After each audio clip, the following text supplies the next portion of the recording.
Ovary में cyst या अंडेदानी में सिस्ट, वो सुनते ही कई लोगों को लगता है कि वो इंटरनेट पे सर्च करते हैं, गूगल करते हैं। और इनफैक्ट मैं अपने कई वीडियोस में बता चुकी हूँ कि पीसीओडी को बेसिकली एक मार्केटिंग स्ट्रैटेजी या फिर एक बहुत ही बड़ी ब्रांडेड बीमारी बना लिया गया है, जिसकी वजह से हर कोई जो है पीसीओडी डाइट, पीसीओडी का ये ट्रीटमेंट, वो ट्रीटमेंट।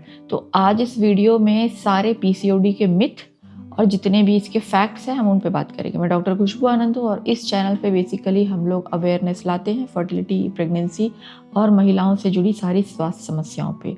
अगर आपने इसको शेयर और सब्सक्राइब नहीं किया है तो कीजिए, क्योंकि आपके शेयर करने से उनको फ़ायदा होगा जिनको इनकी ज़रूरत है। तो सबसे पहली चीज़ तो बेसिक मिथ होती है, कई बार आप स्कैन कराते हो। जब हमारी जो बेसिक मेंस्ट्रुअल साइकिल होती है तो उसमें पीरियड के फर्स्ट डे से अंडे बनने स्टार्ट होते हैं। वो एग ग्रो होता है और वो 12th या 14th डे पर एग पूरा ग्रो हो जाता है, जिसको कि हम फॉलिकल कहते हैं। किसी किसी मंथ में अगर हार्मोनल इम्बैलेंस हुआ है तो वो फॉलिकल ग्रो होता ही जाता है और वो फूटता नहीं है। तो आपने अगर पीरियड के किसी ऐसे टाइम पे कराया है, सपोज उस मंथ में अंडा आपका टूटा नहीं है, तो वो जो है एग ग्रो होके आपको बड़ा सिस्ट दिखाएगा, जिसको कि फॉलिकुलर सिस्ट भी कहते हैं।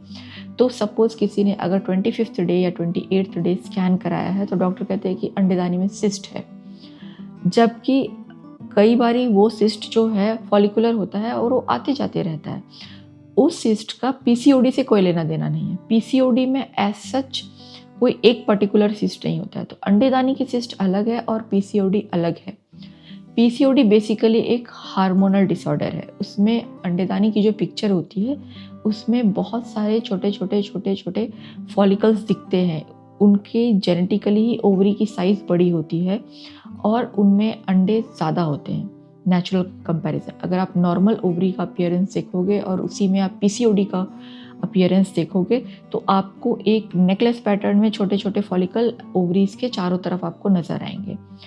अब पीसीओडी से कई लोगों के मिथ जुड़ जाते हैं कि प्रेगनेंसी में दिक्कत आती है, तो ऐसा बिल्कुल नहीं है। हो सकता है बहुत सारे अंडे जब बनते हैं तो एक अंडा बड़ा होकर वो फूट नहीं पाता है, तो वो नॉर्मली जो अंडे बनने की दवा होती है उससे एग का ग्रोथ होता है। वो अंडा अगर नहीं टूटता है तो अंडे टूटने के इंजेक्शन देते हैं। और प्रेगनेंसी में पीसीओडी की ऐसी कोई भी दिक्कत नहीं आती है। इनफैक्ट 60 to 70% पीसीओडी केसेस में बिना मेडिसिन सिर्फ लाइफस्टाइल मॉडिफिकेशन से प्रेगनेंसी हो जाती है।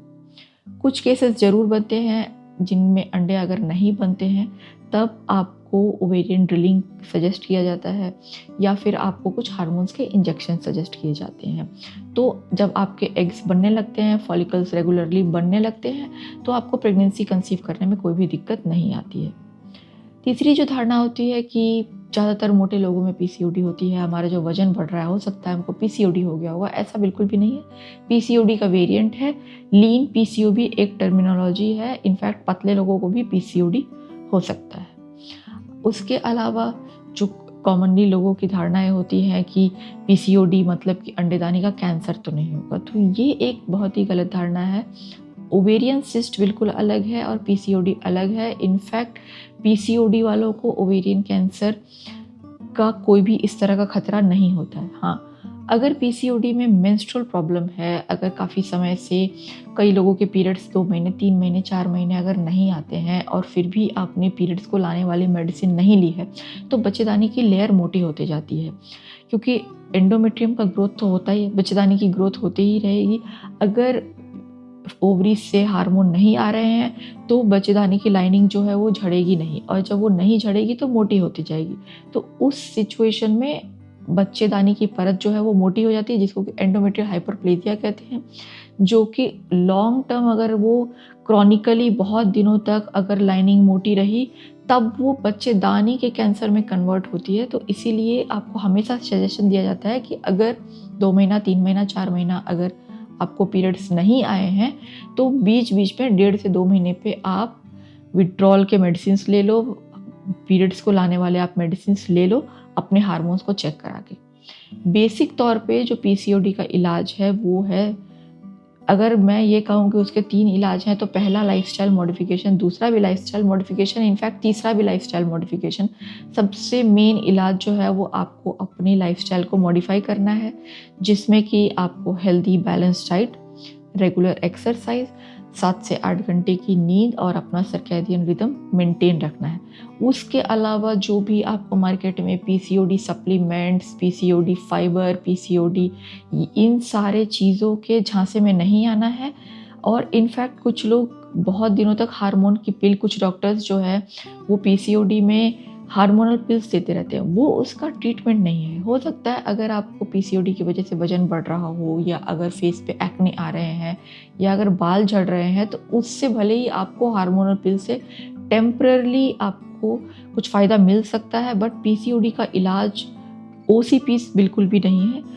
हालांकि ओसीपीस कुछ कंडीशन में दिए जाते हैं जब आपके हार्मोन्स को रेगुलेट करना होता है। कई बार आपको हार्मोन्स का रेगुलेशन के लिए आपको प्रिस्क्राइब किया जाता है, बट लॉन्ग टर्म तक सिर्फ पीसीओडी के इलाज के लिए, सिर्फ पीसीओडी में मेंसेस को लाने के लिए आपको उनका इस्तेमाल नहीं करना है। मेरे चैनल पे इस तरह के कई अवेयरनेस वीडियोस दिए गए हैं, आप उनसे शेयर कीजिए और इसको सब्सक्राइब कीजिए। Thank you.